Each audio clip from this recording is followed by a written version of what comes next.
গতকালই আমরা দেখেছিলাম নবান্নে বৈঠক হয়েছিল, গণপিটুনি কোনোভাবেই বরদাস্ত নয়, মুখ্যমন্ত্রীর তরফ থেকে কড়া নির্দেশ দেওয়া হয়। আর তারপরেই আমরা দেখেছি গণপিটুনি বিল নিয়ে তৎপর হয় তৃণমূল। যেক্ষেত্রে আমরা দেখেছি যে বিধানসভায় পাশ হলেও রাজভবনে আজকে বিল, এবং এরপর বিধানসভার স্পিকার ব্যাখ্যা চেয়ে কপি পাঠান রাজ্যপালকে। কি বলেছেন বিধানসভার স্পিকার শোনাবো আপনাদের। মানুষকে পিটিয়ে মারার প্রবণতা, যেটা গত কয়েকদিন ধরে আমরা দেখছি বিভিন্ন টিভিতে বা সংবাদ মাধ্যমে, এগুলো বন্ধ করার এক উপায় ছিল। যে সরকার যে বিল এনেছিলেন তাতে যে শাস্তির বিধান ছিল, কোনো লোক মারা গেলে পরে তার মৃত্যুদণ্ড পর্যন্ত ছিল। যদিও এই বিলটা আমরা রাজ্যপালের কাছে 3 সেপ্টেম্বর 2019 সালে পাঠিয়েছি, তা সত্ত্বেও অনুমোদন আসেননি। এই বিলগুলো দ্রুত গতিতে সম্পন্ন তার সম্মতি দেওয়া উচিত। তিনি সম্মতি দিতে নাও পারেন, আর যদি তার কোনো রেকমেন্ডেশন থাকে যে এখানে কোনো রকম অ্যামেন্ডমেন্ট করার দরকার, সেটাও তিনি জানিয়ে দিতে পারেন।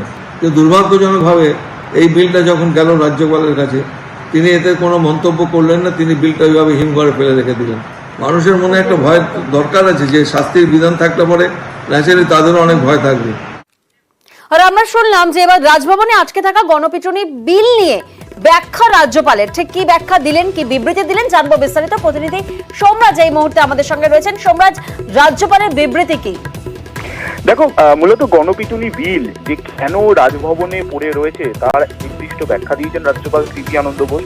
প্রথমত তিনি জানাচ্ছেন যে রাজ্য সরকারের কাছ থেকে এই বিল নিয়ে কিছু ব্যাখ্যা চাওয়া হয়েছিল। 2021 সালের 15ই ডিসেম্বর এই গণপিটুনি বিল নিয়ে বেশ কিছু অংশ নিয়ে ব্যাখ্যা দেওয়া হয়েছিল। ব্যাখ্যা চাওয়ার কপিও বিধানসভা স্পিকারকে পাঠানো হয়েছিল, কিন্তু তারপর থেকে 2.5 বছর প্রায় কাটতে চললে এখনো পর্যন্ত রাজভবনে সেই ব্যাখ্যা এসে জমা পড়েনি, তেমনটাই রাজভবনের তরফে জানানো হচ্ছে। পাশাপাশি এই বিল যখন বিধানসভায় পাশ হয়েছিল তখন তৎকালীন রাজ্যপালের কাছে, অর্থাৎ রাজ্যের প্রাক্তন রাজ্যপাল জগদীপ ধনখড়ের কাছে কংগ্রেস ও বামদের তরফে বিরোধী নেতারা তৎকালীন রাজ্যপালের কাছে এসেছিলেন। তাদের তরফে কিছু অভিযোগ জানিয়েছিলেন। মূলত এই গণপিটুনি বিল নিয়ে যে শাস্তির ধারা, সেই শাস্তির ধারা নিয়ে প্রশ্ন তুলেছিলেন তৎকালীন বিরোধী দলনেতারা। কিন্তু সেই অভিযোগ জানানোর পরেও রাজ্যের কাছে ব্যাখ্যা দেওয়া হয়েছিল, সেই ব্যাখ্যাও আসেনি এবং রাজভবনের তরফে বিবৃতি দেওয়া হয়েছে যে এবার রাজ্য সরকারের তরফে কিছু পদক্ষেপ নেওয়া হবে এবং রাজ্যপাল যে ব্যাখ্যা চেয়েছিলেন সেই ব্যাখ্যা রাজ্য দেবে বলেই মনে করছেন রাজ্যপাল, এবং সেই কারণেই রাজভবনের তরফে এই পাল্টা বিবৃতি দেওয়া হয়েছে। বেশ,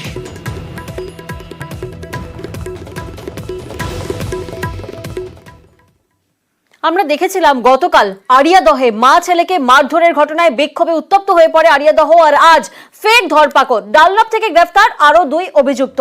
সিসি ক্যামেরা ফুটেজ দেখে অভিযান বেলঘড়িয়া থানার। আপনাদের জানিয়ে রাখি, মারধরের ঘটনায় গ্রেফতার মোট 8 অভিযুক্ত। ফের ধরপাকড়ের ছবি সামনে ধরা পড়ছে। মূল অভিযুক্তের হদিশ পেতে ধৃতদের জেরা করা হচ্ছে। সিসি ক্যামেরার ফুটেজ দেখে অভিযান বেলঘড়িয়া থানার। জয়ন্ত সিং এর খোঁজে খানা তল্লাশি পুলিশের।